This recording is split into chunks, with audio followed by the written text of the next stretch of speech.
All right, let's see what we got first on the list tonight. Whoa! Right now, a game made for VR typically takes between 20 to 100,000 USD to develop, and they're typically fairly simple, abbreviated experiences. Half-Life Alyx has won several awards across the board and is arguably the best VR game made so far. Developer Valve hasn't released the financials, but speculation puts the estimate somewhere between $29 and $75 million. How would you like to play a game in VR that's raised almost $600 million?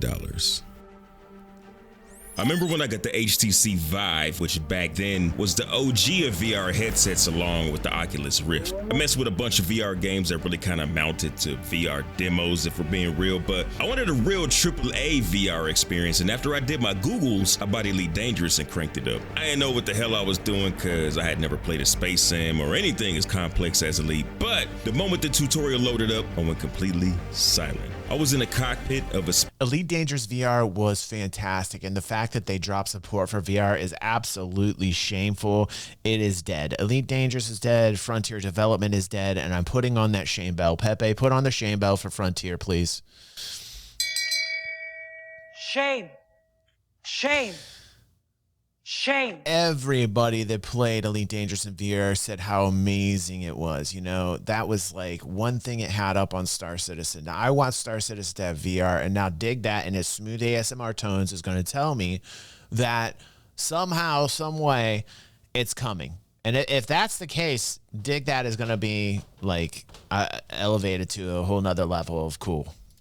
Which is hard to in the middle imagine. of an asteroid belt. And that was mind-blowing. Looked around and saw my body and the ship controls, a small storage space for a drink or something, and a bit of the outside of the ship. And if I raised my real body up a bit, I could see even more outside the canopy. And right then and there, I knew I would be all about this game for a long, long time. Flying a spaceship in VR felt like the pinnacle of gaming at the time, and it probably still would, except between Elite Dangerous development going all 6s and 7s and dealing with the mountains of cables the Vive required, it was tough to stick with it for years on end. But now that Star Citizen is starting to get through the biggest of the technical barriers and the pace of development is picking up a low steam, a huge infatuation with the idea of experiencing the Star Citizen universe in virtual reality is re-emerging within the community. There are a couple Star Citizen content creators that are and streamers that are doing it in VR, but like from what I've heard or gathered, because I've not done it myself, there is a tutorial, in fact, on my channel through Planet Wally, who's a member of our community, who actually does show you how to get a VR experience with Star Citizen. But he tells me it's very flat, like it's not very three-dimensional, and you don't feel very immersed in it.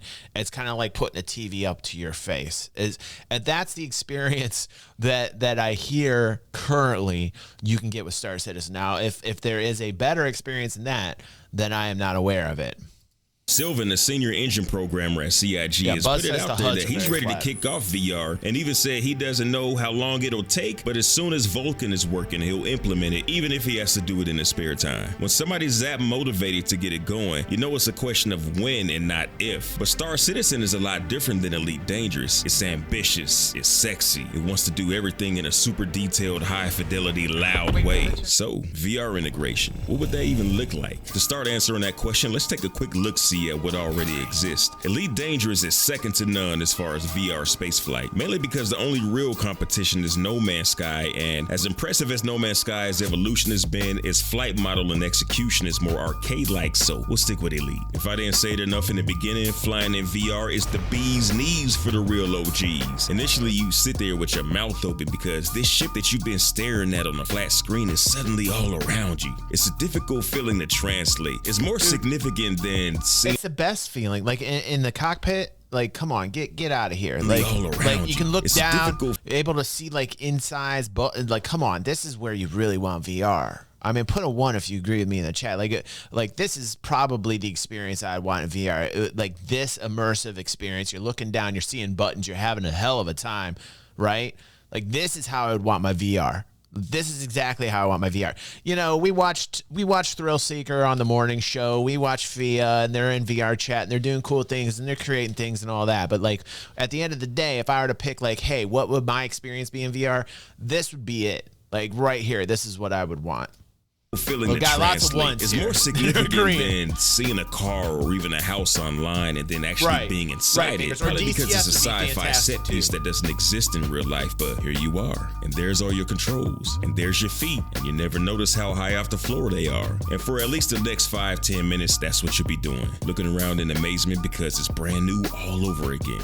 You'll notice the difference in the scale of the space that you're in. Flat games on monitors translate everything like a long camera lens that compresses everything together. VR delivers the proper scale of your environment, and it's impossible to show in the video, but when you experience it, it's a sight to behold. After you pull your eyes off your ship interior, you'll be ready to put those thrusters to work. The hangar doors will open and you'll be let loose on the universe. Hopefully you'll be in an area with some traffic coming in and out, because as cool as the interior is, seeing other ships going about their business really glues you into that sticky trap of existing in a futuristic sci-fi continuum. I would love that. I would love that sketch. And you're placing it all will at least initially feel smaller. You're just one of many other people in AI, each with their own objectives and jobs. Before you get too deep into your philosophical soliloquy, you might get hit with a little vertigo, especially. Dude, he's a lyricist, man.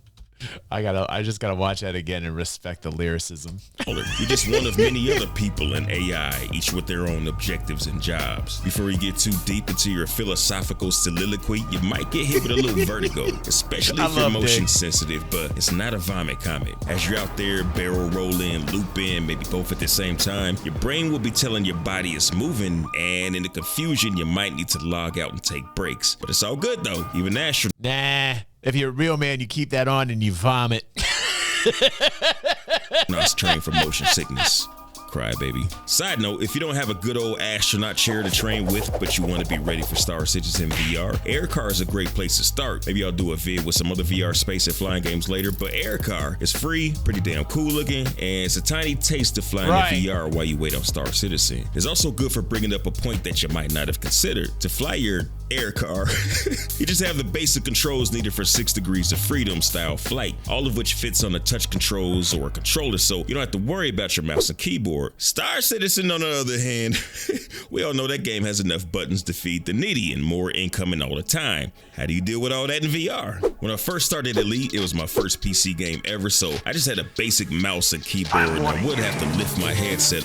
Woo! 10 gift subs, Eric. Holy God. It's gonna be glad. Wow, Eric, thank you for those 10 community gifts, man. You're not gonna hate man. I don't know, give that man some applause. Holy moly. Holy moly, Eric, thank you. Welcome home, bro. Up all the time to find the key I need to press. Super far from an ideal way to play. You can turn on pass-through long enough to take a look, but that's just as bad for killing them immersive vibes. The next best thing is do your best to bind everything you can to a controller. The homie Jules has a vid series called Couch Citizen to help you do that with no compromises. The best options are HOTAs or HOSAs. A lot of HOTAs have a ton of buttons for the copious amount of bindings you need, and even mode toggles, which give buttons different functions for different use cases, but not all of them are sprouting switches and buttons everywhere, are they? If you have something like a by the way, Buzz is here. If you ever want to get your sticks all set up right and proper, go to Buzz's channel, man. If you go to my channel, you'll see Buzz on my friend zone list, man. And Buzz is the best.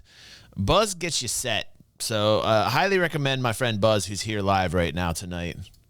T-Flight or even an X52 Pro, you're still gonna have to rely on the keyboard for some things. In that situation, I would suggest having a gamepad on the side, the little single-hand keyboards that you customize. Before my first pair of HOTAs, I used a gamepad with a mouse, and it was all I needed. If you combine the gamepad with any stick or throttle, you'd have more buttons than you needed to keep from removing your headset. It just takes a while to memorize your bindings. That's not to say you can't just use mouse and keyboard, but blindly trying to give your keyboard the reach around, looking for the home keys in order to find the other key you need in the middle of playing, it's a little much. After you get all that settled, you'll feel right at home flying your ship. It'll be the same, except a way better, way more immersive experience. Being inside of your space whips will give you a renewed sense of ownership of your ships and probably keep you engaged for longer.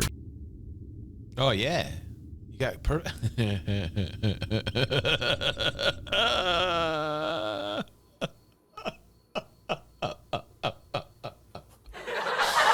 We got good comparisons for general flight, but what about when you step out of the pilot chair? That's the question that Elite Dangerous failed to answer. As great an experience as Elite Dangerous is in VR, and as cool and a little bit nauseating Air Car is, your VR legs are still bolted to the deck. So there's a few unknowns out there with how it works in Star Citizen, where you're in and out of the pilot seat all the time. Matter of fact, think about when you're starting a new session. You spawn into a hab, laying on your bed, and the first thing you do is get out of bed. So you hit Y to get up, and your body moves, your perspective changes, and your character stands up. So far, so good. Now you walk over to the door to exit the habit. Oh God. What do you mean? Oh God. All right, some of you will know where I'm going with this, but for everybody else, there's a couple different types of locomotion when you're on foot in VR. There's teleportation, where you point to a spot you want to walk to, click it, and you teleport over to it. Teleportation is easy peasy on the senses, but that's just not going to work for Star Citizen because we can't just have folks teleporting all over the place. I mean, sometimes we do now, but those are desync issues. So we're going to have to rock what's called continuous locomotion. That's where you push forward or whichever direction, and your character moves in that direction, just like you do right now. The problem with continuous locomotion is that until you build up a good clean tolerance to VR, it is the most foreign shit to your brain that you instantly start feeling queasy. Why? Because you're moving forward, but your body is still. The first time you try it, it feels kind of like being on a skateboard, but your surroundings are coming at you instead of you moving forward into your environment. But like I said, by the way, new headsets, as Aether was saying a little bit earlier, and also Jonathan, I believe, was talking about that. We watch a gentleman named Thrill Seeker, who's really a journalist and a pioneer of the VR space. Really cool dude. If you don't know who he is, check out the channel. We do a lot of Thrill Seeker videos. And he's talking about new VR headsets and how they're reducing the amount of vomitos that you're going to get, which is interesting. It's interesting to see how that technology is progressing so that less people are getting sick from their headsets. Really fascinating stuff. So just wanted to mention that because I saw a lot of you guys talking about that in chat because we normally watch his channel. Said you build up a tolerance to that and it becomes natural. This was just my second time playing this basketball game after a gap of a few months, and moving forward and backwards were just fine. What's not so fun is turning while moving. By default, most VR games are set to snap turn, where you flick the right stick in a direction, your head instantly snaps X amount of degrees in that direction. Star Citizen doesn't have snap turning, so I turned it off in VR, and yeah, you do get dizzy turning, and it's not just a little bit. And you gotta suffer through it for at least a handful of play sessions before you're used to it. And then think about how much faster you're moving, ducking, spinning, and aiming in the verse. There's already fast-paced shooters in VR, so it's doable, but those games have built-in features to keep your guts from bubbling 3 minutes in. A notable one is a vignette. That's a black area surrounding your immediate view to kill or shrink down the surrounding area. I don't know exactly why that works, but it works. I don't imagine folks being too enthused about having their view cut off of Star Citizen, but I do hope this is included with the option to turn it down and then completely off. That way you can get used to things, then take the training wheels off at your own pace. Like with the ships, games that are designed 100% for VR have their controls simplified so that everything can be done with VR controllers, and VR controllers are designed to use natural hand movements and therefore don't have a lot of buttons. In the verse, you need to move in 4 different directions, turn 360 degrees, walk, jog, sprint, jump, crouch, go prone, roll over, peek left and right, use handheld guns and gadgets and all their functions, melee weapons, interact with objects, and a bunch of other stuff I'm forgetting. Which means you'll most definitely be using either a controller, gamepad, or mouse and keyboard, which could be an area of disconnect. Having and seeing your body in VR but controlling it with a keyboard. It works with ships and vehicles, but imagine your real body needing to be moved around with a mouse and keyboard. I can't speak from experience on that one, but I think you can do that with a few games like No Man's Sky. I love that. If you already done it, let us know your experience. As Chris Roberts says, the UI is mostly diegetic. Things you interact with are done in a way that your character themselves would normally interact with them, like picking up a weapon and customizing it while it's in your hand, rather than being taken to a separate inventory screen and customizing it there. Assuming mouse and keyboard FPS play, or if you're a weirdo like your boy, mouse and controller play, assuming those won't be too much of a disconnect and that there won't be too much motion sickness to make folks tap out, the rest should translate fairly well. Where things could get tricky though is with performance. The general consensus for VR is that 60 frames a second is the minimum frame rate for your adventure to be passable as far as comfort. Anything below 60 can cause nausea, disorientation, and discomfort like American medicine. Right now in Star Citizen, you might see frame rates as low as 20 to 30 something frames a sec in an area like Orison that doesn't perform very well, all the way up past 140 frames on the moon or in space. That doesn't mean go spend up your money on a rig while we have no idea how it will perform by the time VR is ready to go, but it's worth your consideration that hardware may be a barrier to entry since you'll need something that can crank out enough performance for a steady experience. And you also have to throw the headset into the equation. That's a whole other video, but starting at $399 USD, the Quest 2 is by far the most widely adopted and one of the most affordable headsets you can get, but its graphical performance is not really what you're looking for when it comes to Star Citizen. To get those crisp visuals you expect, you might need to spend the cost of an $890 jump. Overall, the prospect of Star Citizen in VR sounds like it'll be a beautiful thing that lets you live your best space life on a whole new level, but CIG definitely has a work cut out for them in terms of creating an immersive experience that works with non-VR controls, doing their best to keep you from living in a barf bag paradise, and optimizing the game enough to perform above the minimum VR requirements. However it goes, I'll be there with the coverage. Till then, check out this video for no reason. Fly dirty, citizen. He's doing good work. It's good to see him come back like this. That's professional. Good job, Dig. I definitely dig it, man. Keep up the good work, and glad to see you back, Dig. That is a nice little piece. I think eventually what you're going to see is VR compatibility. You're going to see them want to get into it. They gotta get these problems sorted out right now before they even go into that realm.